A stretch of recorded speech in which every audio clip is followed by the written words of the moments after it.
श्रीमद् भागवत महापुराण चतुर्थ स्कंद अध्याय 19। महाराज पृथु के 100 अश्वमेध यज्ञ। श्री मैत्रेय जी कहते हैं, विदुर जी, महाराज मनु के ब्रह्मवर्ष क्षेत्र में जहाँ सरस्वती नदी पूर्वमुखी होकर बहती है, राजा पृथु ने 100 अश्वमेध यज्ञों की दीक्षा ली। यह देखकर भगवान इंद्र को विचार हुआ कि इस प्रकार तो पृथु के कर्म मेरे कर्मों की अपेक्षा भी बढ़ जाएंगे, इसलिए वे उनके यज्ञ महोत्सव को सहन न कर सके। महाराज पृथु के यज्ञ में सबके अंतरात्मा सर्वलोक पूजक जगदीश्वर भगवान हरि ने यज्ञेश्वर रूप से साक्षात दर्शन दिया था। उनके साथ ब्रह्मा, रुद्र तथा अपने अपने अनुचरों के सहित लोकपाल गण भी पधारे थे। उस समय गंधर्व, मुनि और अप्सराएं प्रभु की कीर्ति गा रहे थे। सिद्ध, विद्याधर, दैत्य, दानव, यक्ष, सुनंद, नंद आदि भगवान के प्रमुख पार्षद और जो सर्वदा भगवान की सेवा के लिए उत्सुक रहते हैं, वे कपिल, नारद, दत्तात्रेय एवं सनकादि योगेश्वर भी उनके साथ आए थे। भारत उस यज्ञ में यज्ञ सामग्रियों को देने वाली भूमि ने कामधेनु रूप होकर यजमान की सारी कामनाओं को पूर्ण किया था। नदियां दाख और ईंख आदि सब प्रकार के रसों को बहा लाती थी, जिससे मधु चूता रहता था। ऐसे बड़े बड़े वृक्ष दूध, दही, अन्न और घृत आदि तरह तरह की सामग्रियां समर्पण करते थे। समुद्र बहुत सी रत्न राशियां, पर्वत भक्ष्य, भोज्य, चोष्य और लेहे, 4 प्रकार के अन्न तथा लोकपालों के सहित संपूर्ण लोग तरह तरह के उपहार उन्हें समर्पण करते थे। महाराज पृथु तो एकमात्र श्री हरि को ही अपना प्रभु मानते थे। उनकी कृपा से उस यज्ञ अनुष्ठान में उनका बड़ा उत्कर्ष हुआ, किंतु यह बात देवराज इंद्र को सहन न हुई। उन्होंने उसमें विघ्न डालने की चेष्टा की।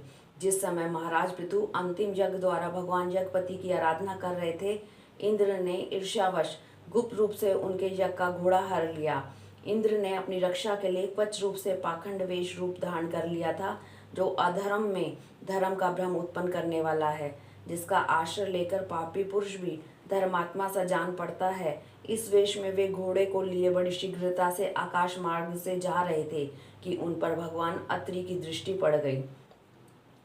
उनके कहने से महाराज पृथु का महारथी पुत्र इंद्र को मारने के लिए उनके पीछे दौड़ा और बड़े क्रोध से बोला, अरे खड़ा रहे, खड़ा रहे।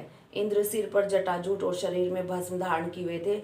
उनका ऐसा वेश देखकर पृथु कुमार ने उन्हें मूर्तिमान धर्म समझा, इसलिए उन पर बाण नहीं छोड़ा।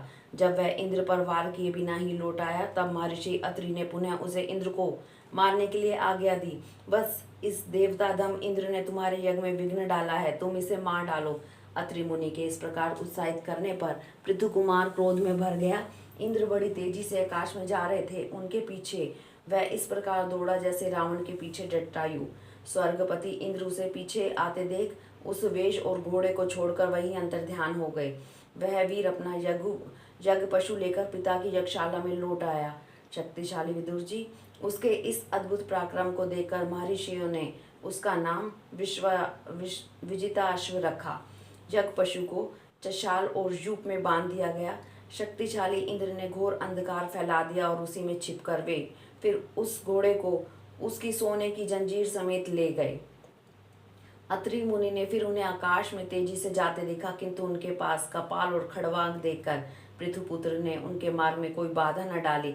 तब अत्रि ने राजकुमार को फिर उकसाया और गुस्से में भरकर इंद्र को लक्ष्य बनाकर अपना बाण चढ़ाया। यह देखते ही देवराज उस वेश और घोड़े को छोड़कर वही अंतर ध्यान हो गए। वीर विजिताश्व अपना घोड़ा लेकर पिता की यज्ञशाला में लौट आया। तब से इंद्र के उस निंदित वेश को मंद बुद्धि पुरुषों ने ग्रहण कर लिया। इंद्र ने अश्वहरण की इच्छा से जो जो रूप धारण किए हुए थे, वे पाप के खंड होने के कारण पाखंड कहलाए।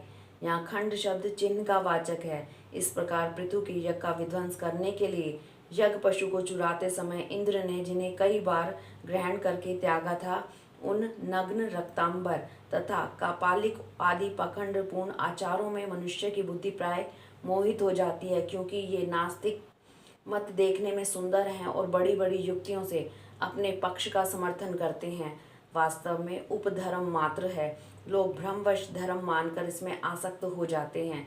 इंद्र की इस कुचाल का पता लगने पर परम पराक्रमी महाराज पृथु को बड़ा क्रोध हुआ। उन्होंने अपना धनुष उठाकर उस पर बाण चढ़ाया। उस समय क्रोधावेश के कारण उनकी ओर देखा नहीं जाता था।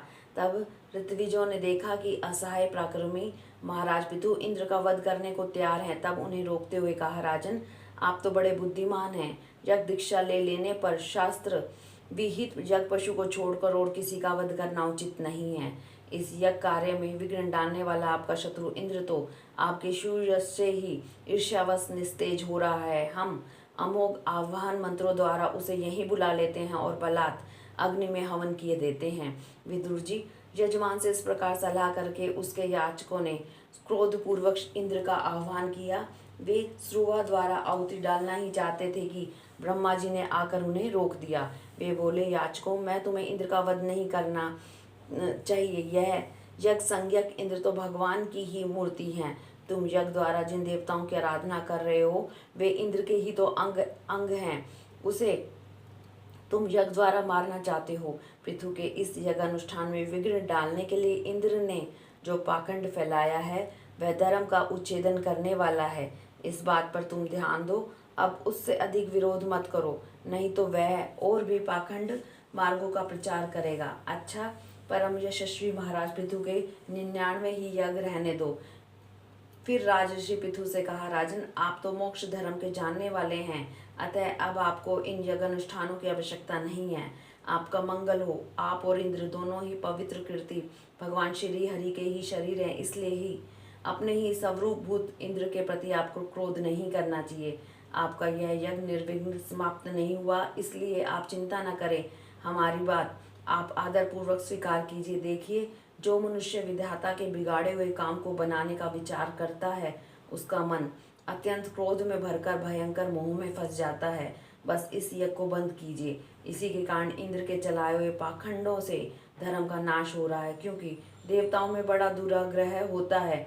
जरा देखिए तो, जो इंद्र घोड़े को चुराकर आपके यज्ञ में विघ्न डाल रहा था, उसी के रचे हुए इन मनोहर पाखंडों की ओर सारी जनता खींचती चली जा रही है। आप साक्षात विष्णु के अंश हैं। वे इनके दुराचार से धर्म लुप्त हो रहा था। उस समय उचित धर्म की रक्षा के लिए ही आपने अपने शरीर से अवतार लिया है। अतः प्रजापालक पृथु जी, अपने इस अवतार का उद्देश्य विचार कर आप भृगु आदि विश्व रचिता मुनीश्वरों का संकल्प पूर्ण कीजिए। यह प्रचंड पाखंड पथरूप इंद्र की माया अधर्म की जननी है, आप इसे नष्ट कर डालिए। श्री मैत्रेय जी कहते हैं, लोग गुरु भगवान ब्रह्मा जी के इस प्रकार समझाने पर प्रबल पराक्रम में महाराज पृथु ने यज्ञ का आग्रह छोड़ दिया और इंद्र के साथ प्रीतिपूर्वक संधि भी कर ली। इसके पश्चात जब ये यज्ञांत स्नान करके निवृत्त हुए, तब उनके यज्ञों से तृप्त हुए देवताओं ने उन्हें अभिष्ट वर दिए। आदिराज पृथु ने अत्यंत श्रद्धापूर्वक ब्राह्मणों को दक्षिणाएं दी तथा ब्राह्मणों ने उनके सत्कार से संतुष्ट होकर उन्हें अमोघ आशीर्वाद दिए। वे कहने लगे, महाभाव, आपके बुलाने से जो पितर देवता ऋषि और मनुष्य आदि आए थे, उन सभी का आपने दान मान से खूब सत्कार किया है। हरिओम तत्सत।